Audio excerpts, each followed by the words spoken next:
Hello, everyone. Welcome back to Fairy Tales. Thank you all for joining today. Today, we have a very special guest. Michael, would you mind introducing yourself? Yeah, hi everyone. My name is Michael. I am the founder of Tech Systems. Um, yeah, and I like robots. Yes. Yes, he does. Yes, he does. We have a lot to talk about today, but to get us sort of started, what is your favorite place in the village? Shoot, I've spent a lot of time at I spent a lot of time at Eureka because it's like affordable and doesn't like Okay. break my pocket. But Okay. yeah, I spent most of my time there. That's the place that's sort of further away, right? Yeah, More south? Yeah. Okay. What's like your go-to menu there? it really depends. I usually just get a salad there. Depends on who I'm with. Um, but yeah, it's a good go to place for anyone that I usually talk to. So. Got you. Yeah. I think Eureka was a place that when Mike Maples came a few years ago, I think that might have been where we went. I think that's where you guys went, yeah. Yeah, yeah, fun stuff. Okay, anyways, we'll dive straight into it. There's a few things I want to talk about, but the first one is your sort of where we are right now in Claremont. You are a sophomore, but somehow you are taking, or not somehow, we know that you're very, very involved and valuable to our Claremont colleges, but tell us what it's like being on the board of the RLCIE.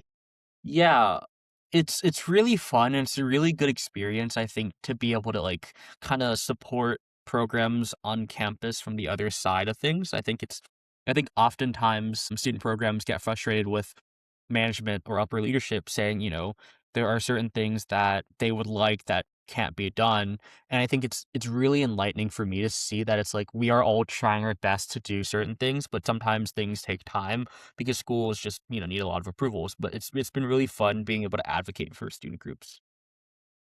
And would you mind quickly explaining for those that don't know what RLCIE is? Yeah, the ROCIE stands for the Randall Lewis Center for Innovation and Entrepreneurship. It's CMC, Claremont Mechanic College's Institute for Entrepreneurship. And our goal is to kind of allow students to have this co-curricular, extracurricular kind of ability or allow students to have the ability to experience entrepreneurship or dip their toes in the water or kind of jump in the water, kind of whatever fits your boat, right? So, programs that we have include things, our venture capital program where you can do stuff in venture capital or learn how that works. Product space, product management, stuff like that. You have Climate Accelerator, which is a new flagship program focused on like accelerating startups, student founders. And yeah, you have your RLCIE fellows, which is kind of a good program that anyone can really do, not too high of a time commitment. And so it's really good all around where students can kind of try things across different spaces, however they'd like to, be involved. Yeah, yeah. The one thing I really want to know about you being on the board is you're sitting around with pretty impressive people and people that are considerably older. What is that experience like of being like the youngest person in there, but you're making these pretty important decisions? It's always fun being the youngest person in the room because I feel like when I was younger, I always felt intimidated by older people, but I think now that I've grown older in age and experience, I feel like it's a really good experience or opportunity for me to learn from a lot of these folks. And so I typically, try my best just to listen most of these meetings and, speak up when I can or need to, but I think it's really enjoyable, and I think everyone should aim to at least have people older than them with more experience and teach them, what to do in life. Yeah. And any fun decisions or things that are in the works? Yeah, no, I think that the RLCIE is trying to do more with founders. I think, we're thinking about, raising an endowment sooner or later for students and entrepreneurship across all the spaces that I mentioned. And so that'll be really exciting because I think more money will allow the students to be able to spend more money on certain things, do bigger projects, and, just have more fun. Yeah. Yeah. That sounds great. I'm sad to, I guess I'll miss that. But I'm sure the next generation of entrepreneurs here will enjoy it. And then, okay, so you were at Harvey Mudd for a while, and then as if that was easy, you decided to get another degree. Tell us about that a little bit.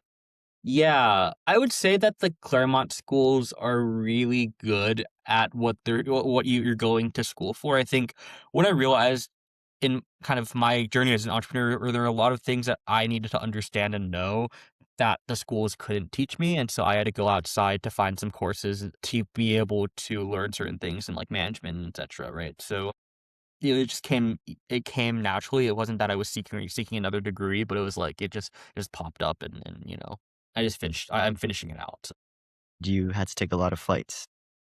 a lot of flights, yes. Okay, awesome. And then, okay, sort of the next thing I want to get into is your transition from sort of what started out as a academic and research project to your startup. Mhm. But before we get into it, there's one program that I really want to talk about, which is the Z Fellows program. Yeah. I'm sure you could talk about it for days. What is like the real value? Because there's quite a few of these programs out there, right? But what's like the value that you got out of the Z Fellows program? Yeah, for context, Z Fellows is like a program that gives you $10,000 and asks you to drop school, drop your work, whatever you're doing for a week, and just go to San Francisco. It's run by this really brilliant guy, Corey Levy, and his team, which I enjoy spending a lot of time with. I think that Z Fellows' biggest ad is connections. I think it's meeting people. It's being in a community of people that are like minded and being able to reach certain folks that you wouldn't have been before, especially in the venture capital world or the startup world. Yeah. And do you have a favorite person that you met or like a story with one of the favorite people you met? Yeah, I think so. During my cohort, we met Chris Farmer. Chris Farmer is the CEO of this company called Signal Fire. Signal Fire is a company, but also a venture capital firm. It's like I think the first AI driven venture capital firm doing AI like years before AI was actually mainstream. And he's just a great example of all the other mentors as well, where he and the other mentors would just give a lot of advice from what happened from their lives. And I think one of the biggest things that I've, learned from today is like kind of everyone you interact with, investors, advisors, everything like that, you bring on for the journey of a startup is part of the team. And you gotta be very careful on who you bring onto the team. So it's, they gotta embody the spirit, even if they're just an advisor. So that was just always fun. I think we ate dinner with him on the rooftop in San Francisco. So it was a very memorable experience. Nice. Yeah. And when I was also in San Francisco with you, I remember meeting some of your teammates, some of your people not necessarily part of the company, but adjacent to it. And yeah, you're definitely right about that. It does seem like you got a good group, which is sick. Yeah. And as far as Fair Tech, I want to start off at the very beginning. Okay. Could you tell us about how you sort of got that idea? Maybe you could tell us about your research as well. Yeah, so my research in my younger days was very focused on computational biology, understanding how insects would work together, and through that, I just had this innate curiosity on why we weren't taking that inspiration into robots, right? If you look at animals, insects, or even nature, there are many form factors or different types of these worker ants or these animals working together. Like they're highly specialized in their jobs, right? Very similar to how humans do in cities, right? Every person has a job in a city. But when we look at robots now and today, we're trying to make these robots very generalized, right? They're the same robot across the fleet. And that can solve a lot of tasks, but I argue that this can't be done effectively as effectively as a team of specialized robots. And so for us, we are interested in basically allowing different robots with different specializations to work together, like intended by nature. And the transition there was basically I realized to pursue a project like that, I would have to find some funding, and so I kind of got dragged into the whole venture capital stream, because I felt like that, it seemed like too good to be real easy money, but it's not easy money. So yeah. Yeah, and we'll definitely get into the funding aspect in a second. But is that a weird experience or transition where you take something academic and try to turn it into a business? I think that I think that it is for deep tech companies, at least. It's they're oftentimes a lot more science based, and it's always good to have a science background. When it comes like B2B SaaS or B2C, it's a little bit different, I think. But for deep tech, it's often really good to have a good science engineering background, so it's not really difficult to make that transition. Obviously, there's a lot to learn. It's very different being a scientist than a founder, but I think the science is still the core. Yeah, yeah. And I agree with you. And especially nowadays, there's so many people that started in academia that are founders, and a lot of them are doing really, really cool stuff. So, yeah, that's sick. Yeah, and then okay, you mentioned funding there a little bit, and you're backed by pretty incredible people and incredible groups. And you said it wasn't the easiest thing, but tell us about the process of getting money and how that felt. Yeah, so I think it's really difficult. I think even now, being first time founder, no experience, deep tech is probably considered one of the hardest to build in. And I think that the advice I have for funding is just like honestly have a compelling story. Tell them about your background, come up with a cohesive story that, why kind of what you asked, what led you to this point? How did you get to this point? Right. And I think that'll make funding easier, but it's more in the early stages of like, do people do these people want to work with you? Do they believe in you? It's more belief capital than anything. And the belief, again, and for context, you're backed by really cool firms like a 4, 15, 17. Does who believe in you matter? Does it matter like which VC firms invest or which angels invest? Do you think that matters? I think it does long term. I think that it matters a lot because you want people that share your mission and share what you want in the company. Like, I think it's a lot more than just money. Obviously, money is good and money will help you grow, but it's about who you're bringing on for the ride. Are they going to continuously back you? Are they going to be there when you need help, when you're downtrodden, right? Or, yeah, I guess when you're in a bad place, or are they going to jump ship, right? So it really matters on who invests in you and the relationship that you build with that person. Yeah. Okay. And then just right there, you mentioned some of the, I guess, loyalty aspect of the value that these VCs bring. What sort of other values do they bring? Connections is one. So when you're trying to hire people, when you're trying to get advisors, VCs are often a really good connection. Obviously, they're a good connection to other VCs as well. But I think they're also a very good. I guess you also want to see how well they know your space, because I oftentimes throw ideas at VCs and see how they react.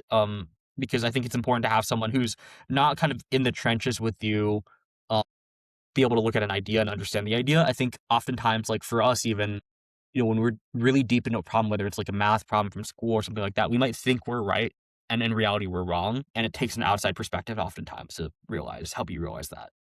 Yeah. Yeah. Okay. And then I have sort of these maybe fun stories or questions that ask for stories. What was the coolest moment during your time at Fair Tech? Yeah, huh. I think the coolest moment was when we got our first check. I think I think I had just gone to Harvey Mudd, and I was sitting in a classroom, and it was like a VC meeting, and I remember, kind of like about to give it up, right? Because it was like, I was trying to figure out what I was going to do in school, and I was like, this might not be working, and so I took my last and first kind of real VC meeting with the 1517 fund, and I was about to call. I called it a day. I took the meeting, it described what I was doing, what we were doing, what we wanted to do, and called it a day. And kind of went to sleep that night. Pretty sad because I'm not like rich. I don't have that much money. I don't want to spend that much money of my own savings on this. I spent a lot of savings already. And so I was like, okay, it's fine. And then the next day I wake up again, an email from Michael basically saying, okay, we're gonna invest X amount of money. And so it was very weird for me. And it was a very cool moment because I kind of knew that, it gives me the opportunity to at least try something, you know, because that's what venture is. Venture is this ability for you to try something new. Yeah. Yeah. I love that. And honestly, that is a quality that I feel like always from a distance and also getting to know you, that is a quality that I admired of just trying things and just saying yes to things. How important do you think that quality about yourself is to like the world of startups and being a founder? I think you have to be ambitious. I think you have to be ambitious enough to and you have to be confident enough in yourself to be able to try things. I think that you'll fail 9 times out of 10, but it matters on that 10th time when you get up and try again and succeed. So it's like, if you don't try 9 times, you won't ever get that success. So it's like, it's very. Mhm, mhm. Yeah. Other side of the spectrum is being a founder is really hard, I imagine, at least. What was the toughest moment you went through during your time at France? I think that's a hard question because I think the mindset stays the same. I think a good founder, and I'm not saying in any ways that I'm really good at what I do. It's no one really knows what they're doing in this space, which is also really fun. But it's like you never really know if you're going down the right direction. And you kind of constantly always have this sense of dread saying, okay, am I doing the right thing? Is this what I should be doing? Right. And now that we've brought on a team, it's more than just that because I'm like, okay, am I going down the wrong road? But also, holy shit, am I bringing this team of people who rely on me to like get paid and feed themselves down the wrong road too? Right. So it's like, I think it's that constant sense of dread where it's like, that's the moment where you're kind of toughest, where it's like you're sitting there like, shit, am I even doing anything? Is this company worth anything? Am I going down the wrong path? And that's something we all have it very often. I think it's the quality of a good founder I've heard, but it's like I think those moments are the toughest, where it's like you don't even know if what you're doing is like valuable to the world. Yeah. Yeah. That sounds sort of existential in some ways. Yeah, very much Yeah. so. And was there sort of like the hardest decision that you had to make regarding that? Firing is always hard. You go really close. The startups, you work really hard. You work late hours. You bond a lot more than big tech, I would say. And I think the thing is, you kind of when you have to fire someone, it's very hard because you've spent so many hours with them, and you have to tell them, hey, it's not a good fit, and it's kind of breaks your heart a little bit. But I think sometimes you have to do things for the better of the company, and if explained correctly, I think the person usually gets that. Again, I feel like that you hear that is another good quality of being a founder, being able to make those tough decisions. Tough Yeah. decisions is always a big thing. Yeah. Yeah. So I know you have great advice for people. And usually I find myself hesitating asking people like you to just give advice, but I know you've done it before, so I know you can. For those student founders, for those people in Claremont looking to make their own startup, or maybe they already have their startup, what would your one piece of advice be? Keep going. I think like if for those who haven't started and want to, I think start. Something that we talk about a lot is like it's you feel like you don't know what you're doing. You feel like it's too hard to start. But the hardest thing that you'll ever do in a startup is starting, deciding to start. Whether that's giving up something else to start or whatever it is, it's starting is always the hardest thing. If you already have something, it's kind of that it's startups is I wouldn't say a sprint, it's a marathon, right? It's a marathon where I kind of contradict myself where you kind of have to keep sprinting a little bit, right? It's like you have sprinting and then you have like actually sprinting, right? It's like you have startups are sort of like a compression spring. How much can you do in a short amount of time? And I think my advice is like you just got to push through the hard times because like if it was easy, everyone would be doing it, and it's not, right? And you have a lot of people who fail, but it's just you give yourself a better shot if you just keep working at it. Yeah. Yeah. Yeah. And right there, you said startups are not easy. And you're absolutely right. Somehow you made it harder for yourself by staying in school. And that was always something that you sort of advocated for people to work and build their own project without dropping out. Could you tell us why you believe in that so much and what the value of school is? I think do I believe that school itself and the subjects you'll learn in school are valuable? No, not necessarily. I don't think that, in 10 years, you're going to remember your physics class or your, fresh. I think everyone has a freshman seminar class. No one's going to remember that in 10 years, right? They're going to remember how much they hated it, but that's pretty much it, right? So, I think it's the process of like having to spend, like, it's the things you learn while doing those things. It's kind of like I don't care if you learn physics or not, unless you're an engineer, depending on your field, right? But generally, it's like it's you struggling through the problems and persevering and learning and like learning how to learn. It's the interpersonal connections you create. It's like it's the pressure that's put on you with deadlines. It's teaching you like the real life skills you get taught in school are valuable.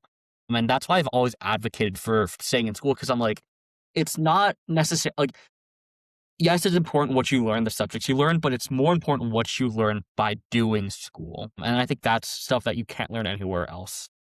I would say that's kind of one of the reasons why, I sit there and I advocate for it a lot. I think if you're not kind of like, if you can just stay in school, I would always just advocate for staying in school. Yeah.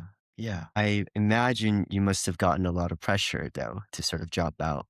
And how did you sort of convince these investors and these people that you are able to do both of school And and yeah, I would say it's like it's like a little it goes back to that belief capital point where it's like, how much are you gonna it's about convincing someone to believe in you, right? It's about taking all of your circumstances, putting it together, and framing it in a way where someone believes you, right? Like, I've had friends stay in school by convincing investors, basically, like, they're selling to people our age, so, like, staying in school is actually a benefit because of the network, right? It's about how you convince it's like how you frame things. It's all about framing. Yeah, and you've heard I believe you've talked about this before, the importance of pitching. There's a quote that you said. Do you remember it? Yeah, it's life's all Not to put not to put you on the spot, but it was a great quote. But I believe you said something like, "Everything you do is you're pitching. You're always pitching yourself." Yeah. I mean, it's an important life skill, right? I think, like, if you think about everything you do in your life, asking a teacher for an extension, asking your friend to go out to get, drinks or food, those little things, I guess, like, asking someone to work with you on a project, all of those things are you have to, like, present yourself well because, like, I don't think you would wanna work with a slob who comes up to you and says, "Hey, can you work with me?" But they have a bad reputation and they won't be able to do stuff, right? It's all about pitching yourself and getting someone else to do something with you, right, essentially. So it's like, that's what life is about. We're social creatures, right? But to be social, you have to, like, convince other people to do stuff with you or talk to you or whatever it is, right? So everything's Yeah. about Yeah, for sure, for sure. So I guess to sort of sum it all up, your the value of pitching, having a good team, and like keep persevering through sprints and marathons.